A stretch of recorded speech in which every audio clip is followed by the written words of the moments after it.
Welcome back to the show. I'm the Beard Venture, I'm Chris Dunbar. and we're doing the unlimited release Lagunitas Imperial Stout because who doesn't love a great Imperial Stout?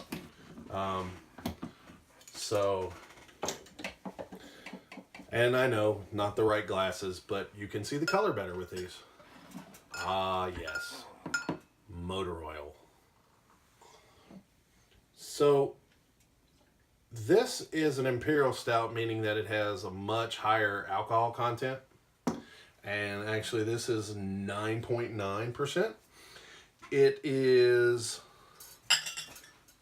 72.45 IBUs. And, well, Chris is a home brewer.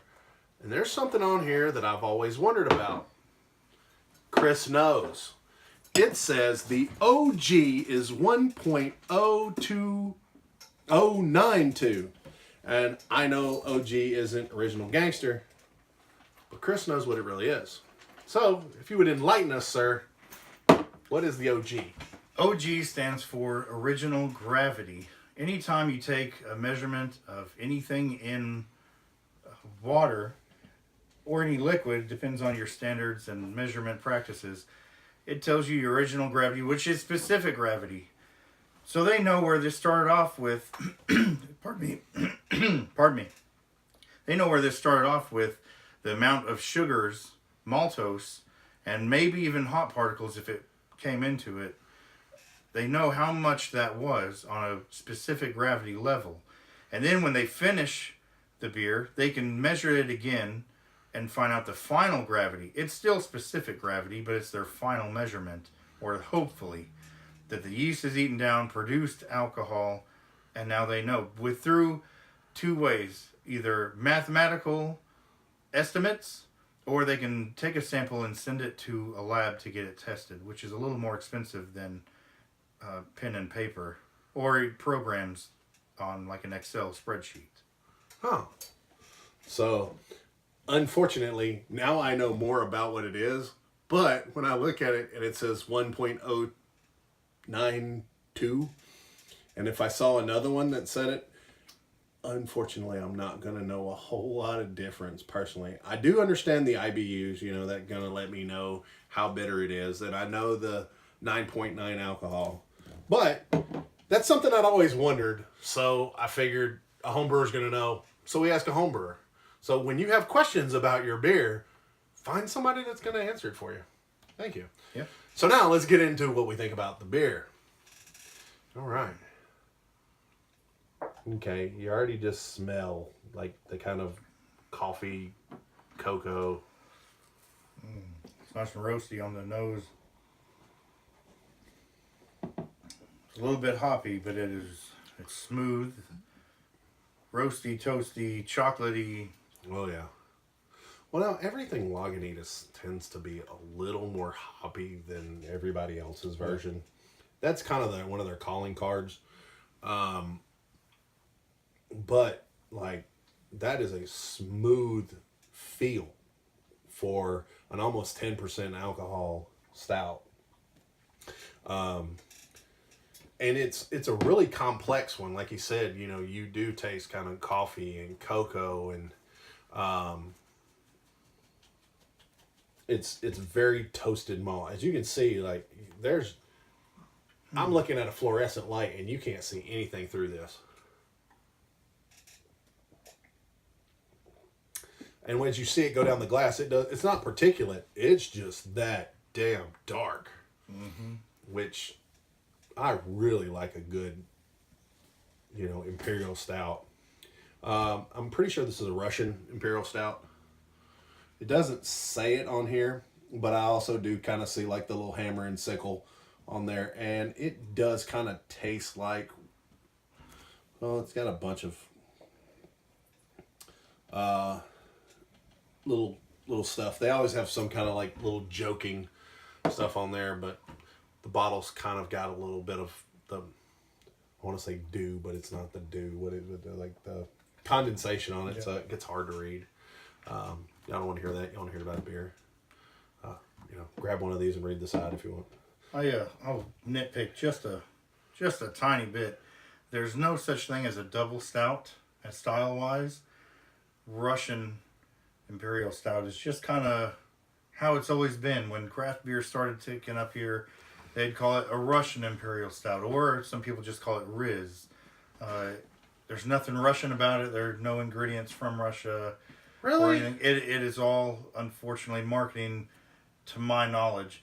Now, it's not called a double stout like a double IPA or triple IPA, but it's called Russian Imperial Stout. I think because some of the first people who did it had kind of a czar guy on their label. I hate to ruin that for you. Maybe I'm wrong, and if I am, I'll take the hit. Someone correct me. Oh no, it kind of, yeah.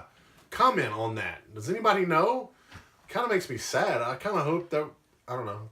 Because I know there's a Baltic Porter, and that is like from the Baltic region. Yeah. That has to do with the style again. Yeah. Ingredients, mouthfeel, how things, a dry porter, a brown porter, they're going to have a different mouthfeel than your Now, I have Baltic. had one stout that it said it was a double, but it was that Young's double chocolate stout. And I don't know if they meant like that was double, that it had the normal chocolatey flavors of a stout, and then they put like rested on cocoa nibs or whatever. If you haven't ever had that stuff is fantastic. I kind of recommend it as like a dessert beer because it tastes like chocolate. But I haven't had that. I'll look into it. We'll definitely have to find one of those.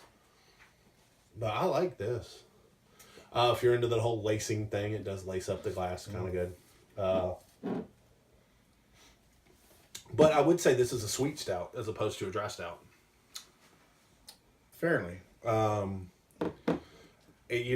Like Guinness is a dry Irish stout, so it has a kind of a definite, like, it kind of, I call it the check mark at the end of the flavor. It just kind of goes, stops. This kind of lingers and does things. I like it, though. I think this is good. Full disclosure, not my first bottle of this. Me either. I've had this one a time or two. I've never reviewed this one on camera, but I think it's pretty tasty. We're doing a couple videos, and that was one of the reasons I did this, is with Chris being a home brewer, he could answer a couple of little questions I had, and we've done a couple IPAs, and every now and then it's time to shift away from that really hop note into the malty. I think it has a little bit of hops at the end, but it's not like overly hopped. I had a dry hopped stout one time, and it was very confusing for the palate because it just, it was okay. It just, was confusing. Another, just from homebrewer experience, flavor-wise, the earlier in the boil, usually they're 90-minute to 60-minute boils. Earlier in the boil, at the beginning, that's where all your flavor from hops come from. At the end of a boil and dry hopping, that's where all the aromatics come from. So anything on the nose is from dry hop or end of the boil hop. Everything flavor-wise, it's all at the beginning. Oh. So then this would have had the hops put in at the beginning, more hops put in at the beginning. See, knowledge. Key. Not to detract from this, but the same company, Lagunitas, makes a dry hopped sour beer called Aunt Sally. I've had Aunt Sally. If you drink it from the bottle, you're going to be disappointed. If you drink it from a glass, you'll taste the sour, you'll smell the hops, you won't taste them.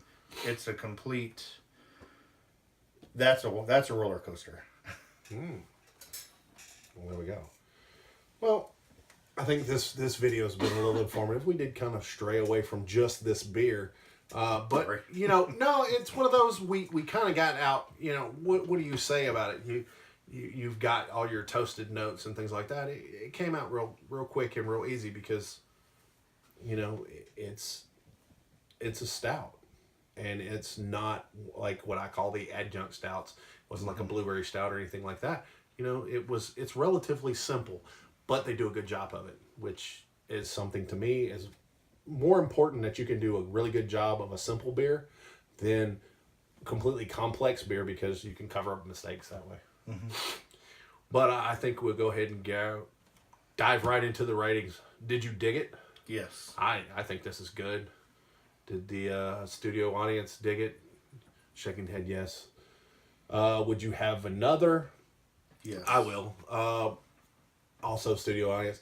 You know, the 6-pack thing, once again, on our big beers, that really doesn't play into, because I don't know if you can get this in a small bottle.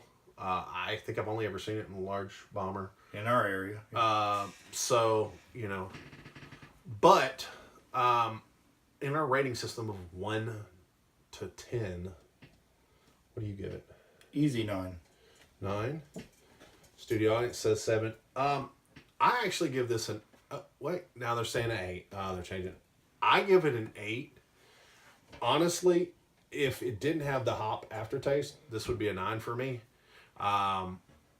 Just purely because sometimes when I'm going for like this big bold stout, I just want a malt grenade. Knowing that it does have a hoppy taste. I knew I was going to get that from Lagunitas, but if it didn't have that little bit of hop aftertaste, it would have been a 9 for me, and I would keep them in the fridge. But overall, it's a really good beer. So there you have it, folks. To your next beer adventure. Cheers. Cheers.